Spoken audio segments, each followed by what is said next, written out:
Hi, it's Colli from Colli. And today, well, I'm still in White Rock and I'm going through an interesting journey, as always, because isn't that what life is? And I'm becoming more and more aware of how amazing this thing called life really is. So today we're going to go deep. Well, don't I always say that? Today we're going to talk about the paths to your soul purpose. Now, this is all, of course, to do with transformations, right? So, those who have found and lived their life purpose, their soul purpose or soul passion, they truly enjoy an enriched life and inner fulfillment. They're nourished with all they need to experience abundance, and their inner glow inspires others, awakening their wish to also find, embrace, and live their soul purpose. And all my guests are living their soul purpose after they've actually gone through a transformation. So today I was going to just take you through a few steps with regards to finding your soul purpose. Now, you can't search for your soul purpose. You can only find it within yourself. You can only let it happen because it's always there, waiting for you to finally give up your resistance to it. Yeah, that's right. The resistance. This resistance is born out of fear, which prevents you from mustering the courage to open up to and embrace your soul purpose. So, step two is really embracing your soul purpose. Giving your soul purpose space in your life means surrendering to it. It means being honest with yourself and leaving behind everything in your life that keeps you from living your soul purpose. It means being active, letting processes happen, trying things out, and gaining new experiences. So, step three, living your soul purpose. Well, that's interesting, isn't it? Because now you can discover the beauty in everything that your soul purpose has to offer. You can see the higher purpose of the challenges and experiences of your life, almost as if you're personally unaffected. It's like stepping out of your own body and taking second position and looking down. When I fly, I always take the opportunity to be above the clouds, of course. And if there's clouds, I'm still above the earth. So I always like to use that as a way to look down upon my life line, my timeline. And it's amazing when you do that because you really do get a different perspective on your experiences, your challenges, and it's almost as if you're personally, like I said before, unaffected. So in return, you have that unlimited energy. You have that access in that moment to that. I know a doctor this spring actually who worked with a patient in advanced stages of cancer, and she spent most of her day, watching TV and waiting for death, and she was hoping to get more out of life. And when I was in discussion with this doctor, I said, "Well, what did she expect from you, right?" And he said, "Well, she expected help and support, right? Of course. And what about maybe something else?" And he said, "No, she just really wanted help and support." Well, there is another element to all this, and that is getting some help from a higher source. And the following question through this conversation arose in me, what is she offering life, the source, the divine in return?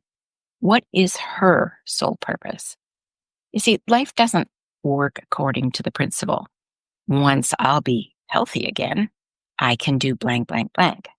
Either we're able to do blank, blank, blank anyway, no matter how we feel, or we'll never do it because it's precisely doing that gives us the strength to get healthy, to change our lives and become happier people. We're pulling ourselves up by our own bootstraps rather than waiting for someone else to do it for us. So, a good suggestion would be, that this person, that she creates an internet platform where she could describe how she was given new meaning to life, for example. And you see that people do that, right? They create things, and then they're able to, because they've transformed their life, they're be able to now live the life of which they've transformed into, and then assist others. I mean, that's what happened to me, and it has happened to all my guests. So it would be a beautiful side effect if, you know, life could go really smoothly, but it doesn't all the time, right?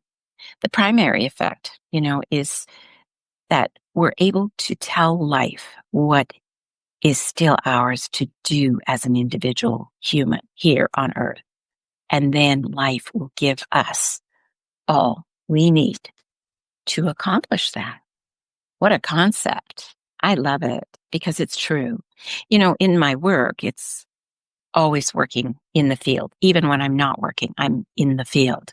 And Einstein said it brilliantly. There is no place in this new kind of physics, both for the field and matter. For the field is the only reality.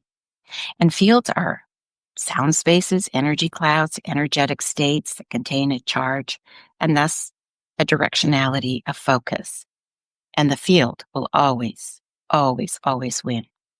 Fields are the basic and all pervasive force. Yeah. Matter corresponds to these densified fields with tiny particles mixed in. And solid structures consist of minuscule particles that appear solid because they move at a nearly infinite speed. So, for comparison, take the image of a rotating fan, presenting an impenetrable obstacle. The fan depends on electricity, and increasing the power will make it oscillate faster.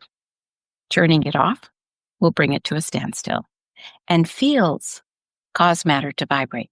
This is similar to how the human body follows the rhythm of, say, music, even on the dance floor, right? So, if we want to change reality, changing the fields that create reality is the easiest and most effective way.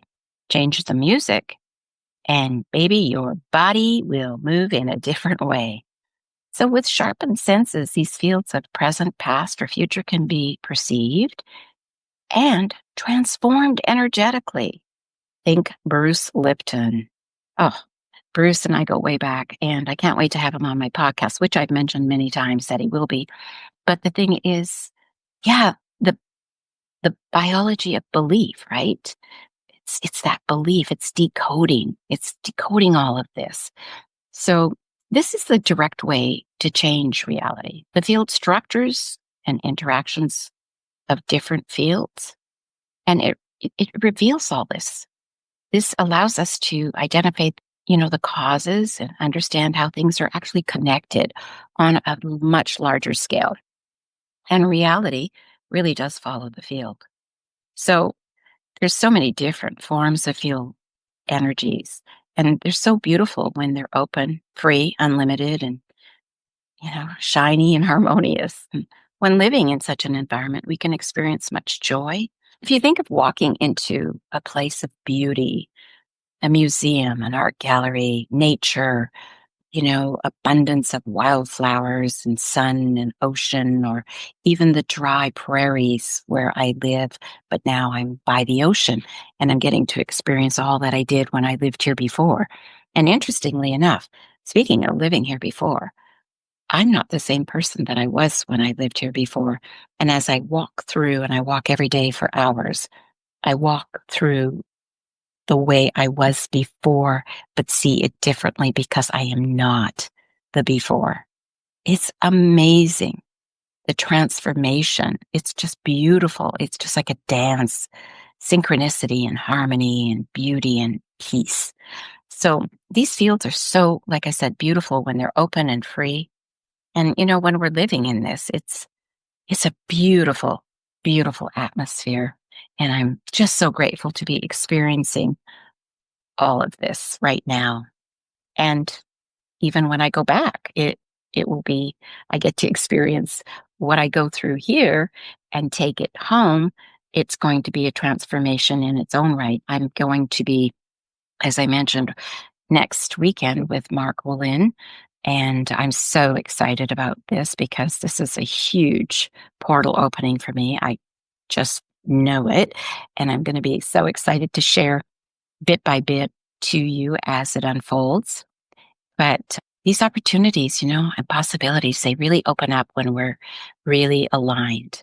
And that alignment comes from, in this environment with certain capabilities and skills, there are certain sets of beliefs and values. And then there's the identity, and then there's the transmission link. Who else is involved here? So the alignment is so key. And when I work with clients, that's one of the things I cross check to make sure people are aligned, right? Because if we're not, we're off kilter. So it's just a wonderful way to have evidence that in the way we breathe, walk, think, feel, and talk really makes our life look different. And so do the fields.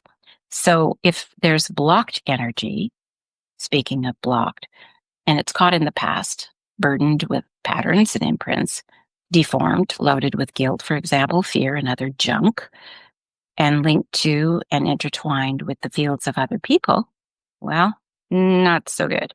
And in addition, there's the influence of, superordinate fields in one's respective home country, the continent, as well as the global morphogenic field. And right now, we're all in a situation where there is so much collective trauma. The DNA of everyone from their homeland, their ancestral lineage is vibrating at a very, very high frequency because of mostly fear. So altogether, they often appear to be big noise with infinite disharmony. And my work is all about bringing harmony to people.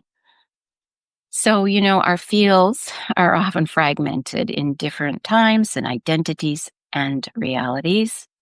And these are, just really, if you think of it, there's so many examples of fragments from different times with different identities and everything that is still, and I mean still, within us, but not yet resolved and cleared up, carries an energetic charge.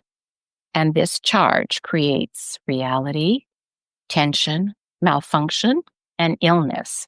So when you ask about all this, that's exactly what it's all about. And that's the basis of trauma. So the, original field of which I talk about, because family constellations and systemic trauma is all about working with the field, then this field is our individual soul field. It's modified, however, by the unresolved issues of our lives.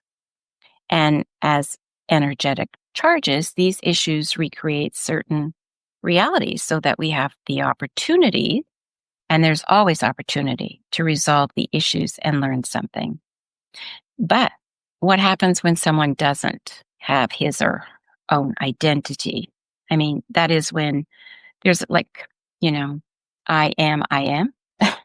In that case, then this person carries the identity perhaps of another soul, of an external field, and is subject to the influence and life plan of that specific person or other identity. So in that situation, we have a big conflict. No matter what we do, we won't be happy. And so for this reason, having your own identity is the most important foundation of a happy and meaningful life. And I think for now, that is where I'm going to close for today. But I want you to remember the fact that it's all about the field and knowing that the field exists and we're always in the field, whether we know it or not. So I just want to ask you one question before I go. And that is, what more do you want out of life? What more do you want out of life? So for me, to be aware, ever aware of the love. And I continually ask myself, what is it I really want out of life? And my reply is to have that answer always in my heart. Yeah, to always carry that in my heart, to be aware, ever aware of the love, because the love is always in the field. And so for now, I'm going to sign off with lots of love and soul hugs, and we will be speaking with you next week. So have a wonderful, wonderful weekend and a wonderful weekend. Bye bye for now.